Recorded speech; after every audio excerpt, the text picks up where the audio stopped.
Yo Bristers, balik lagi sama gue di A Performance. So, hari ini kita akan berbincang sama seseorang, ya pemilik mobil ini di sebelah gue.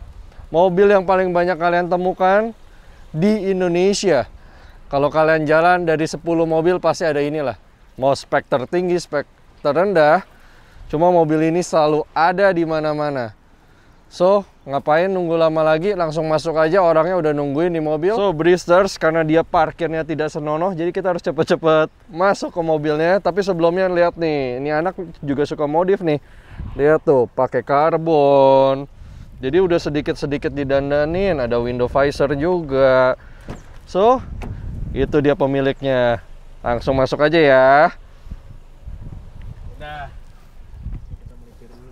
Ciao.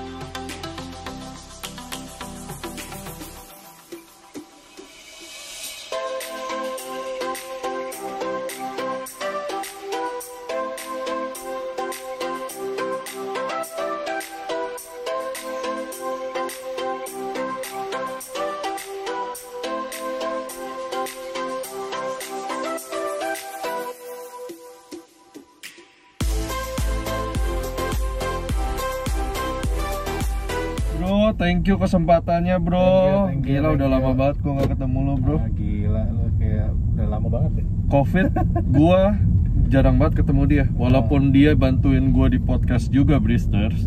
Cuma ya namanya kita harus social distancing, kita bener-bener talk from phone. Udah nggak bisa ngapa-ngapain lagi ya. Iyalah, jadi apa-apa briefing semua lewat phone ya. So, Gimana, bro? this is my bro Aaron. Hari ini kita di A Performance. Dan tema kali ini seperti biasa, what it feels like to own this car. So, mobil kita hari ini apa bro? Boleh dijelasin? Ini lagi pakai mobil gua Honda HR-V yang 1800 Prestige. Ini tahun 2017. Berarti ini the top benchmarknya Honda HR-V. HR-V ya, Prestige ya. Prestige. Tapi ada sih yang di atas ini lagi yang kayak versi Prestige tapi audionya JBL, cuman ya apalah whatever lah, itu kan cuman tambahan audio kan. Iya. Nggak Ya itu minor details lah, kayak brand tetangga pakai apa? Brand audio yang all black itu ya. Oh iya. Itu tuh ada satu mobil, ya gue nggak sebutin dulu deh. Nanti Komen di diklaim bawah kita. ya. Komen di bawah aja lah kalau yang tahu ya. Bristers kayaknya tahu deh bagi yang pecinta mobil. So bro, Yes. ini mobil gue sih pertama kali duduk langsung berasa ini mobil enak banget ya, compact banget ya. Enak lah kalau buat dipakai buat harian dalam kota, terus luar kota yang nggak terlalu jauh mah oke lah Bert kalau pakai mobil ini. Ini seru sih, maksudnya lu nggak merasa lu masuk misalnya ya kita sebutin adiknya ya Honda Jazz ya. Gue masuk tuh berasa Honda Jazz bener-bener kecil. Gua tinggi 177 ya Bristers ya. Gue di sini kaki gue masih bisa lurus, masih maksudnya nyantai banget. Kalau di Honda Jazz kan rasanya sempit banget ya bro ya. Ya bener-bener city car lah, Iya. kecil banget ya, emang buat mobil yang nyelap-nyelip gitu kan. Makanya bodinya juga mesti kecil kan. Lu udah punya mobil ini berapa lama bro? Sejarahnya ini mobil dulu gua ambil second juga Bert. Oh, oke. Jadi gua ambil second, kan ini mobil tahun 2017. Gua ambil secondnya itu di tahun 2019 bulan Februari. Oke. Jadi bulan Februari itu gua ambil, kebetulan waktu itu harganya masih pas 300 juta. Gua ambil di salah satu showroom di Jakarta Utara waktu itu. Terus yang plusnya waktu itu masih kilometernya rendah banget. Gua ambil pas 12.000 km. Oh, wow. Berarti itu mobil dipakai 2 tahun. 6.000 setahun. Iya, 6.000 setahun, which means ya rendah banget untuk ukuran mobil yang untuk mobil daily ya. Mobil daily kayak gini kan.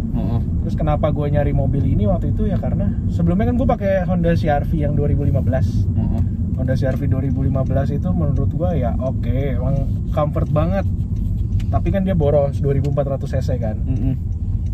Buat waktu itu ukuran kantong waktu masih masih awal-awal masih itulah. bujang. Ya itu ya agak masih belum ada. Mestinya yang duduk di sini rambutnya panjang, bukan gua mestinya. Bukan, ya. Rada-rada ya boros lah, males juga gue Tapi kayak ya mobil kegedean. bensin juga kan lumayan. Bro. Nah gue waktu itu mikirnya gue ganti mobil kecil, yang kecilan dengan cc lebih rendah buat ngejar bensinnya lebih irit. Oke. Tapi nggak taunya nggak juga sih. Nanti kita cerita lah ya di apa kalau lu mau nanya-nanya soal bensin, efisiensi gitu-gitu ya. Sekarang kita lebih ke arah kenyamanan dulu deh bro. Lu udah pakai ini kan berarti cukup lama nih. Gua pakai ya 2 tahun lah. Iya. 2 tahun ini Udah lumayan dong 2 tahun kita bicara, dan ini bisa kita bilang daily drive car-nya lo ini kan? Iya, gua pakai ini untuk daily drive. Jadi setiap hari gua mau ke kantor, mau ke kerjaan, ke proyek, mau ke pacaran, kemana-mana gua pakai. Jadi ini mobil udah mengenal baik dan buruknya seorang Aaron ini. Ya begitu lah. Lebihnya nih. Udah tahu segalanya lah dia lah. Untuk positif value dari mobil ini, positif negatifnya boleh nggak lo infoin ke kita? Positifnya nomor 1, yang pasti gue dengan mobil sekecil ini, ya maksudnya nggak kecil lah, maksudnya medium SUV kan ini kita ngomongnya. Enaknya ya dia fiturnya banyak. Jadi misalnya dari fitur keamanan nomor 1 ya, dia airbagnya ada 1, 2, 3, 4, terus di sini ada 5, 6, 7, 8. Di pilar belakang juga ada 2. Jadi buat mobil kayak gini aja airbagnya tuh banyak banget kan. Ini mobil atau kantong pengaman? udah kayak airbagnya itu udah sebanyak mobil di kelas yang di atasnya gitu. Iya. Wow. Terus audio ya sosok lah, maksudnya ini kan gua semua standar ya, gue udah males banget yang namanya kayak modif udah bukan eranya ya bro ya. Udah tinggalan lah. Habis itu apalagi dia jok kulitnya depan belakang semua, terus ini juga dilapis kulit kayak soft touch gitu kan, jadi maksudnya kesannya lebih premium aja. Bahkan untuk mobil sekecil ini, tapi kita dapat berbagai fitur melimpah gitu loh, Ben. Iya. Terus misalkan kalau AC-nya kayak touchscreen gitu. Ini sih gue sih dari awal ngelihat gue suka banget sih. Iya. Jadi Bristers buat yang belum pernah mungkin masuk ke mobil HR-V, nanti akan ditayangkan juga. Ini buat AC-nya Bristers itu touchscreen semuanya. Layarnya tuh keren banget. Ini kalau mobilnya mati nggak kelihatan kali ya. Jadi hitam semua. Jadi gitu. all black gitu, begitu lampu mobil nyala langsung keluar. Nyala gitu. Wow. Jadi kayak kesannya minimalis. Yes. Minimalis banget gitu kelihatannya. Ini dari bentuk AC-nya semua ini compact banget Bristers. Jadi memang Honda HR-V ini bisa gue bilang menganut budaya minimalisnya kental banget sih ini. Walaupun banyak orang juga yang bilang itu AC-nya 3 apa penumpangnya nggak masuk angin, enggak lah. Karena itu kan blowernya asli cuma 2, tapi dibagi 3 ventilasi gitulah. Buat orang-orang di rumah yang nggak tahu gitu. Betul. Kan. Jadi cuma outputnya 3, cuma inputnya tetap cuma 2. Mobil biasa lah. Nih, gue di sini Bristers, maksudnya di depan 3 corong yang dibilang bisa bikin masuk angin ya bro ya. Gue nggak, ya gue pakai hoodie sih. Cuma maksud gue nyorot ke muka nggak sampai sedingin itu lah. Ya, maksudnya masih wajar lah. Standar. Terus kayak positifnya lagi ya, dia kan punya sunroofnya full gitu sampai belakang kan. Moonroof ini bro. Moonroof, sunroof kan bisa dibuka. Wow, lu 300 juta udah bisa dapat moonroof sekarang. Iya makanya. Wow, nice. Keren banget. Panjang sampai belakang kan. Wow, ini kalau lagi pacaran bisa yang keluar gitu ya. Kayak Titanic. Tapi gitu. hati-hati kalau ada something bisa jatuh kan. Bener. Di sini kita nggak pernah tahu dapat hadiahnya kapan. Iya, mujizat itu. Wow, nutupnya juga otomatis Bristers. Biasa kan masih, setahu gua Alphard yang lama masih harus ditahan ya bro. Iya, yang ini, ya ada yang juga yang masih tarik itu CR-V yang lamanya masih tarik. Mungkin karena ini prestige ya. Ya mungkin karena prestige. Makanya gitu. Kalau nggak prestige nggak dapat moonroof. Enggak. Itu kan perbedaan prestige nggak prestige-nya kan dia dari mesin, terus tadi jok kulit, airbag jumlahnya berbeda. Nah itu juga plus poin kenapa gua pilih HR-V yang prestige, karena menurut gua ya HR-V kan di luar sana dibilangnya mobil jazz digedein. Bener nggak? Setuju. Maksudnya untuk base mobilnya sendiri itu adalah mobil Honda Jazz. Nah, di Jazz aja gue udah pernah bawa mobil kecil itu, ya oke lah. Maksudnya mesin 1500 CVT dipakai di mobil kecil gitu, ya tarikannya sosok lah. Tapi gue bayangin waktu itu gue mau ambil yang 1500 HRV 1500 atau 1800. Gue mikir anjir kalau HRV dikasih mesin 1500 sama kayak Jazz, gimana nggak boyo ya? Ya betul. Cuma gue ngerasa ini lebih, ya tadi sih lebih gede ya cc-nya, karena 2000 ya. 1800 sorry. Belum turbo tapi kan ini. Masih Cuma konvensional. Gue bilang sih secara 1.2 ya tenaga mestinya mirip ya sama Honda Jazz. Cuma ini gue nggak merasa ada lagging sih. Maksudnya biasa kalau kita ya Bristers mau tahu mobilnya lebih berat atau keberatan atau apapun itulah ya, pasti ada lagging time dimana kalau lo injek gas rada kayak, ya sorry to say, rada ngeden lah kita ngomongnya. Kayak boom baru jalan. Nah yang ini sih setiap kali tadi responsifnya cukup baik. Nah ini ditarik sama Aaron juga tanpa kickdown lalu gimana, udah oke gitu. For the car itself, ya balik lagi gue compare sama adiknya. Gue udah pernah nyicipin Jazz, jadi gue kurang lebih sedikit paham lah. Ya bener lah. Tapi Jazz kan ditariknya ya lumayan rese sih. Yang kita cari dari city car kan sebenarnya ya gesit apa enggaknya dia untuk start awalnya itu. So, city car kan juga bisa kita bilang compact car. Compact harus bisa, ya maksudnya segala medan, multifungsi juga. Apalagi di Indonesia, ya gue sih prefer banget punya mobil kayak gini, kecil, nyaman. Ya kita bicara bukan untuk bagasi ya Bristers ya, tapi untuk ya kenyamanan berkendara. Kalau kita harus ke jalan-jalan kecil ini gampang banget. Iya benar, maksudnya oke lah untuk body segini. Nih kalau buat bagasi nih, tadi kebetulan gue ngomong bagasi, bisa muat banyak nggak sih bro? Banyak. Lu pernah tahu nggak yang kayak di sistem di Honda Jazz yang Ultra Seat itu, yang jadi yang joknya dilipat bisa dilipat rata, yang bisa lu bawa barang tinggi, nantilah mungkin bisa didemoin di video. Boleh. Nanti biar orang Blisters di rumah lihat. Itu sih, itu salah satu poin plus buat mobil ini sih. Maksudnya itu diadaptasi juga dari fiturnya Honda Jazz kan. Honda Jazz aja yang kecil bisa muat banyak, apalagi ini yang bodinya lebih gede. Ini sih space buat naruh semua bagasi mestinya juga mumpuni ya bro ya. Mumpuni sih, cuman satu yang gua nggak suka nih, rada ngeganggu nih. Kayak konsol box yang panelnya rada tinggi ya, gue bilang tinggi. Ya. Tapi emang mungkin buat taruh tangan kali ya bro. Tapi ini kesan futuristiknya dapet lah. Maksudnya di mobil mana lagi kita bisa lihat yang kayak begini gitu kan, tinggi. Untuk sedang sekelas ini gitu kan. Tapi ini ya maksudnya untuk sebuah, ya kita bicara di kelas 300 juta, lu mau cari apa lagi? Iya benar. Maksud gua tuh worth for the money banget lah. Oh iya. Build quality-nya ini bagus sekali loh. Iya. Udah leather, apalagi ini leather seat juga. Apalagi harganya ini juga nggak jatuh-jatuh amat, Bro. Nahan ya? Nahan karena prestisnya itu. Oke. Mobil ini tuh ya nggak sekacang goreng yang 1500 cc-nya. Oke. 1500 cc mah kayak kita jalan di tol 10 mobil ke depan atau 10 mobil ke belakang pasti ada satu, percaya nggak? Iya, ya karena mungkin dari harga lebih valuable ya. Karena orang juga ngejar body, compact, dan irit mungkin di mata pasaran ya. Well Bristers, ini saran dari gua aja. Kebetulan Bro Aaron ngomong soal tingkatan mobil ya. Kalau gue pribadi mendingan ya kalau kita bisa beli yang lowest atau highest, jangan ambil yang tengah tuh. Tengah tuh value-nya pasti tidak, ya gimana pun tidak bisa sekuat yang highest, tertinggi, dan harganya pasti mirip-mirip sama yang lowest.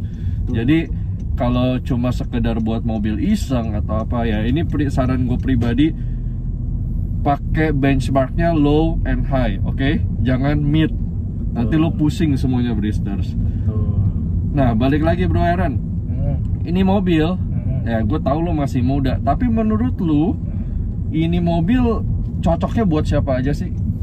Kalau ini mobil itu cocok, ya bener sih, buat anak muda atau keluarga muda juga masih oke sih menurut gua. Masih oke ya? Masih oke, mengingat kayak dia 5 seaters.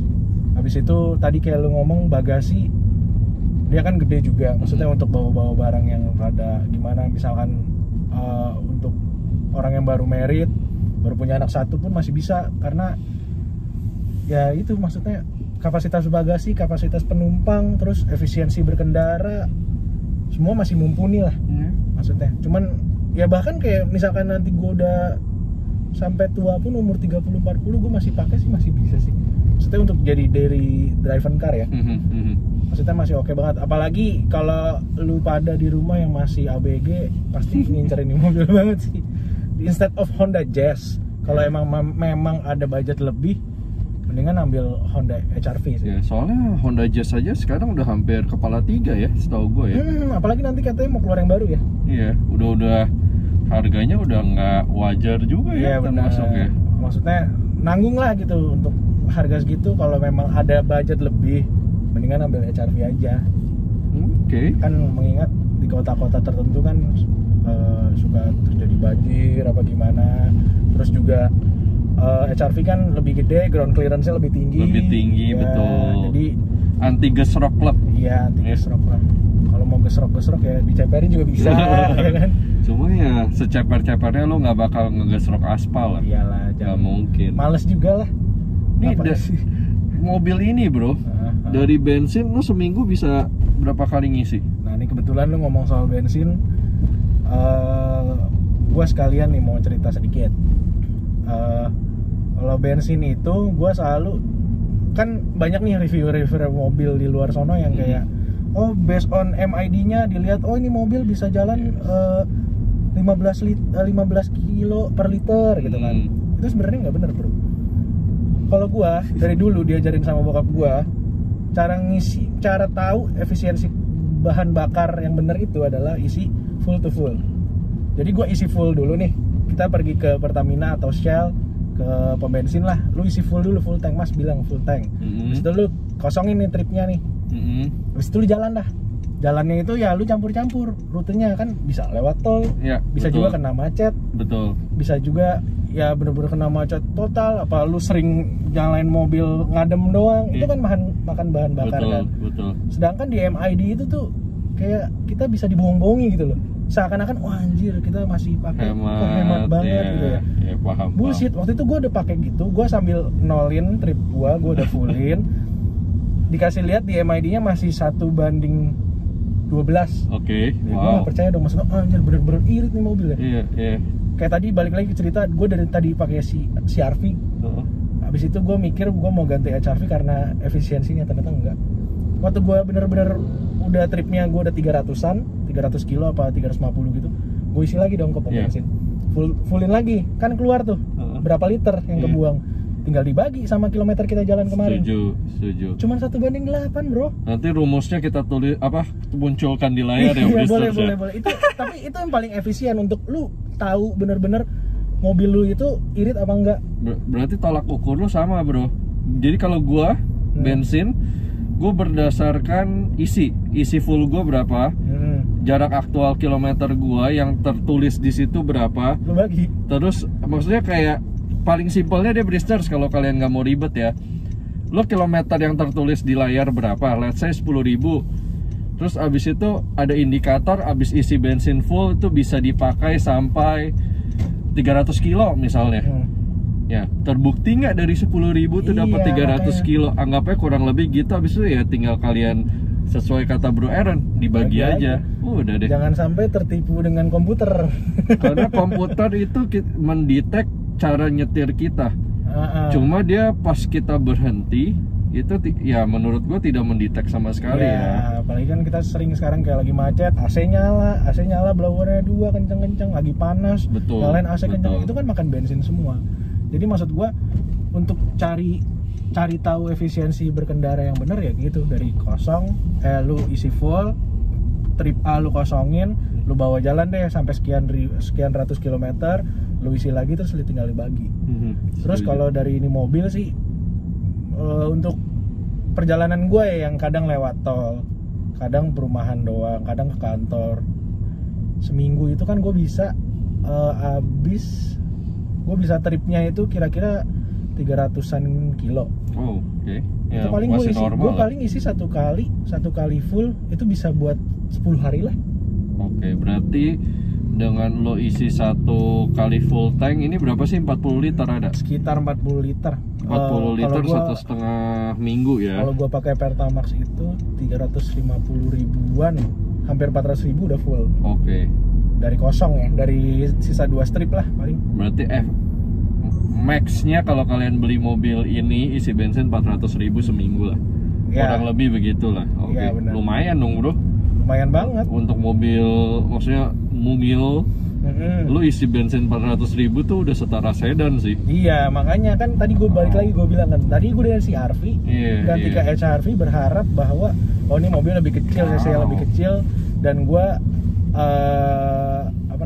bakal lebih dapet bensin yang lebih irit. Ternyata enggak juga, beda dikit lah, maksudnya lebih irit ya sedikit, tapi balik lagi kayak gue pakai CR-V gue dapet kenyamanan yang lebih ekstra daripada ini. Setuju. Tapi duit yang gue keluarkan untuk bensin ya relatif lebih mahal sedikit. Setuju. Kalau ini ya gue dapet bensin lebih irit sedikit, cuman secara kenyamanan nggak senyaman CR-V lah. Kayak gitu aja sih. Maksudnya ya bener-bener duit ya. Ya bener, karena gimana pun itu jadi beban kehidupan lo, Ya, kurang bener. lebih. Iya betul. Bristers yang udah nonton review A-Performance F30 juga bisa. Di situ gue mengatakan seminggu naik mobil F30 itu kurang lebih akan menghabiskan 500 ribu. Tapi lo bisa mendapatkan ya fasilitas BMW. Tapi di luar itu ya balik lagi, servisnya juga pasti kan beda. Gimana pun juga namanya mobil Eropa, mobil Jepang, kalian juga harus mikirin dari tingkat servis. Oke bro, gue ngomong servis, ini servisnya susah enggak, mahal enggak. Terus dari spare partnya banyak inden nggak? Kalau untuk selama ini servis kan kalau resmi ya di Honda nggak susah sih, paling ngantrinya aja lama. Karena kan Honda banyak, Yes, maksudnya setuju. banyak yang pakai juga, otomatis yang servis ya tiap hari pasti ada lah gitu kan. Ya pinter-pinter lu aja lah booking untuk servis. Untuk harga ya sosok lah, maksudnya harga di dealer sama semua lah, maksudnya serupa lah ya, iya, harganya nggak mahal, nggak murah. Oke. Namanya itu adalah cost yang harus kita spend untuk merawat sebuah mobil. Betul. Terus untuk spare part ya, puji Tuhan gue belum pernah mengalami Yang error aneh-aneh. untuk spare part macem-macem sih. Paling untuk common problems dari mobil ini sih paling kaki-kaki doang. Ya pasti lo orang udah pada tahu lah Ya, penyakitnya Honda. Tahu gue di berita sempat ada recall sih. Iya, itu dia, beberapa unit ada yang kena recall. Ini sih kalau lu perhatiin Kaki-kakinya bunyi atau apa bro? suka ada bunyi dek gitu di sebelah kanan. Oke, Bristers. Jadi kalau kalian mau beli mobil ini, mobil HR-V mau tingkatan apapun berarti ya, Sama semua. dengerin kaki-kakinya kalau ada suara kayak tadi gredek gitu Sebelah sebelah kanan. kanan. Paling Ya sering. pokoknya didengerin aja, mungkin perlu dicek dulu sebelum beli ya. Jadi jangan sampai udah keluar duit, udah bayar, baru sadar nih ada masalah. Nih dari pemakai langsung loh. Jadi kalian bisa dapat hikmahnya nih mendengarkan curhatan seorang Aaron nih. Cari di forum-forum juga banyak lah, maksudnya rajin-rajin. Komunitas sudah banyak Komunitas ya. juga banyak, komunitas HR-V juga banyak. Maksudnya mereka tahu lah, maksudnya common problems dari mobil ini tuh apaan aja gitu. Oke. Kira-kira itu doang sih, Ber. Mantap sekali, Bristers. Gue mau lanjut hangout sama Bro Aaron, mau ngobrol santai. Gue udah lama banget gak ketemu dia. Buat kalian yang pingin bertanya seputar mobil ini HR-V, mungkin ada yang mau beli dan bingung, kayak ini mobil bisa diutak-atik nggak sih kak, atau pakai apa? Ini juga seorang modifikator dulunya, cuma sudah pensiun. Jadi buat kalian mau nanya apapun seputar mobil ini, langsung aja tulis di kolom komen, atau kalian lihat tuh link descriptionnya, ada Instagram gue di situ. Langsung aja ke sana, drop komen juga di situ, tanya yang kalian mau. Tapi jangan ngomong kasar ya di situ ya. Kita kurangin ngomong kasar di dunia ini. 2021 berhenti ngomong kasar. Jadi udah cukup, jangan memancing amarah ya. Curhat bro. Iya curhat nih gue nih. Terus ya buat kalian seperti biasa jangan lupa like, subscribe, share kalau memang merasa informasi ini bisa membantu teman-teman juga. Jadi dukung terus A-Performance ya. So Bristers, AP sign out. Thank you bro. Thank you banget. Kita hangout dulu ya. See ya.